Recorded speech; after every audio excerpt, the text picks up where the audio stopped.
Hi, my name's Peter. This is the RX-7, originally a Series 6 that raced in the 1994 Bathurst 12-hour race. Mazda entered 2 cars that year, and the sister car, driven by Greg Hansford and Neil Crompton, won the race. Unfortunately, this car, whilst it qualified on pole with Mark Scaife driving, it ended up blowing a turbo and didn't finish. And then in '95, it got turned into an RX-7 SP, one of the 25 cars that the factory got homologated to take on the Porsche 993 RS CSs. That year it was driven by Terry Bosanjak, who'd bought the car, and his co-driver was Alan Jones, the F1 world champion. And that year it raced in the SBS livery as a SP. Anyway, I've taken it back to the BP Visco livery because I like it. It's still got all the SP kit on it, like the bonnet and so on, but the SP rear spoiler and front lip have been taken off. They're in my shed. I've always loved Rotary. So when I was a young fella, my best mate, his dad was the dealer at Mazda House, Lakemba. And they used to race the RX-3s and the RX-2s at Bathurst in those days. So I've always been a Rotary fan. And when the opportunity to buy this came up, I took it. My name's Frank. I own an '85 Series 3 RX-7. I bought my first Rotary RX-4 sedan when I was 17, and I've had one ever since. I currently own an RX-3, and this is my little Thrasher toy. I love the shape of the RX-7. It's a really nice classical look, and they're really a lot of fun to drive. I love the concept of the rotary engine. I actually learned to build rotaries myself quite a few years ago, and it's basically my therapy, and these things just keep me sane. Hi, I'm Mark. This is my 1983 Series 2 RX-7. Totally original, bought off the one owner in automatic, which was a big plus because my wife can drive it, so it was very easy to get it across the line to her. Always loved rotaries. As a young guy, my dad wouldn't let me have one because he said they were too unreliable and too expensive to fix. So I waited till he got old enough that he doesn't care, and now I finally bought one. I got this one last year, came from Melbourne. Everything's original down to the analog clock in the console, radio, tape player, under the bonnet. Everything's totally original. Probably the way I like it and the way that I'll keep it for now, except tickling up the exhaust a little bit. She needs to get a bit noisier. So my name's Huss. This is my FD RX-7. I've had it for almost 6 years now, and I love it to pieces. It's a Series 8 Type R Bathurst Star in innocent blue. Yeah, I mean, there's not really much to it speaks for itself. Yeah, so just recently at All Jap Day, just before All Jap Day at Eastern Creek, 2 weeks beforehand, the motor actually blew.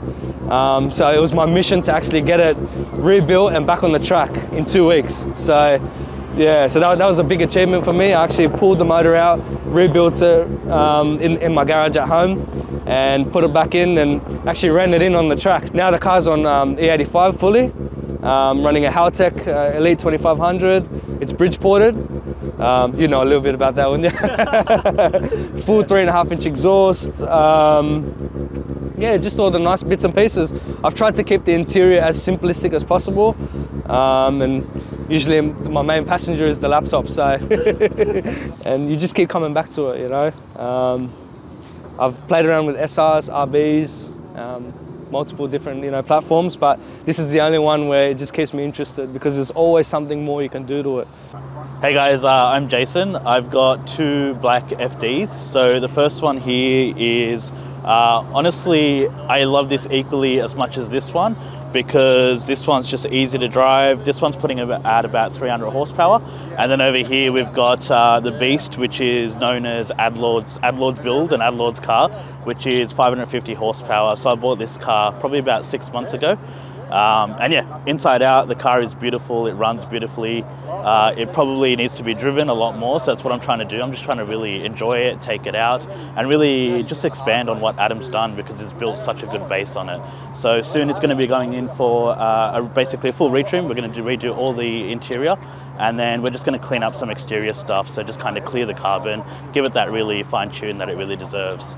But more importantly, this one here is amazing, and I think it just highlights what I love about RX-7s. And honestly, it's just like the spirit of driving and just like the spirit and the culture behind the FD. So kind of to put that into perspective, it brings out more emotions than probably any other car I've driven. And there's been a lot of cars that I've been fortunate enough to drive. So just kind of that feeling where you kind of feel like a kid again, you want to take the car out, and a testament to that is I picked it up probably 3 weeks ago from Race Only Garage, got it serviced, got it tuned, all that stuff, did what I had to do, finished my day, and at 10 o'clock group message, hey guys, do you want to go Nasho?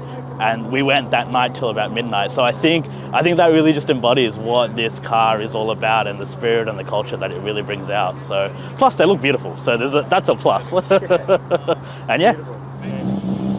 Hey, I'm Carlos, and this is my RX-7. It's 2002 model FD.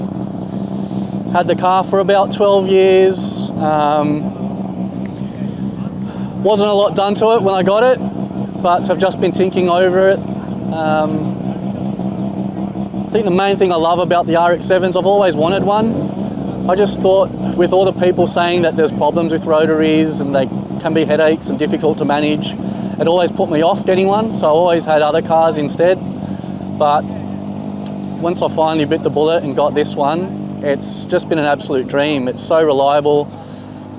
It is still running the twin turbos with a mild port. All the work's done by Rick Shaw, and he literally just set it up so I could have it as a reliable Sunday driver. And yeah, it's been faultless ever since I've owned it. Have no complaints with the rotary engine. I do love the sound of the bridge ports, but I don't know, I'm still thinking about it. I continue to watch your videos, Jono, and until you get yours perfect, then maybe I'll switch over to the dark side. But for now, I'm really happy with mine. Hey guys, I'm Matt Tex. This is my red RX-7 FD Series 8. I love it because it's a rotary. Pretty much grew up in rotaries. My dad always had RX-3s, RX-2s back in the day. Sort of was getting dropped off at school and soccer training in old school rotors, which is pretty cool. As I grew up, he actually got out of cars and then I got into them. So first car was a white Series 1 RX-7. Used to drive that to school with a little Bridgeport, which was awesome. And then I got a little bit older and got myself an FD RX-7, so it's great. Hey guys, I'm Tyrone. I've had the car for about 3 years now. It's a factory 12A turbo that was imported from Japan. Originally came as white, had a red engine bay. The dealership repainted it back to factory sunrise red. Pretty much stock, right? Just upgraded the computer, right? It's been tuned by Phil from Automotive, right? Best bloke in the business for me, right? Car got tuned 2 years ago, cranks on the key every time, right? And what I love about the car is it brings back history and nostalgic memories, right? In the early 90s, I had a Series 2 RX-7, right? Got out of the car scene for a while, had the kids got grown up and got back into it, right? Actually, one of my mates, Frank, right, took me here 3 years ago. I had the RX-8 and sold the RX-8 a week later and bought this one. And that's the car. Hey guys, my name's Tyson. I'm the owner of ER here, a RB RX-7. I've owned the car for about 6 years now, and there's not a lot of pain and hurt I've gone through to build this car. Omar from Race Only, I couldn't thank enough to be able to get where I am with it today. Quick rundown, 30V Bridgeport, 6266 Precision Turbo, and a PIR kitted box. Old motor ran 11.3 second. I got told it'll do 10s. Currently on 490 horsepower, and we should be hitting past the 500 mark shortly after the next tune. So what I like about my RX-7 is just the unique shape. Honestly, the community is so helpful and grateful. And yeah, it's just something of a dream when I was a kid growing up. You can't bypass the shape. It's just beautiful. Hey, my name's Zach. This is my 2000 FD RX-7. It's an RBS model. I've had it for roughly 3 years now. It was bought as a barn find actually. It had been sitting for 6 or 7 years untouched. So I've had to sort of restore it, get it to the point where it's up to, and I'm pretty happy with it at the moment. Still got a few things I need to do, but hey, everything takes time and money. I had an RX-8 before this, made me love rotaries, and that's why I had to get an RX-7. Once you go rotary, can't go back. But no, it's been a labour of love, that's for sure.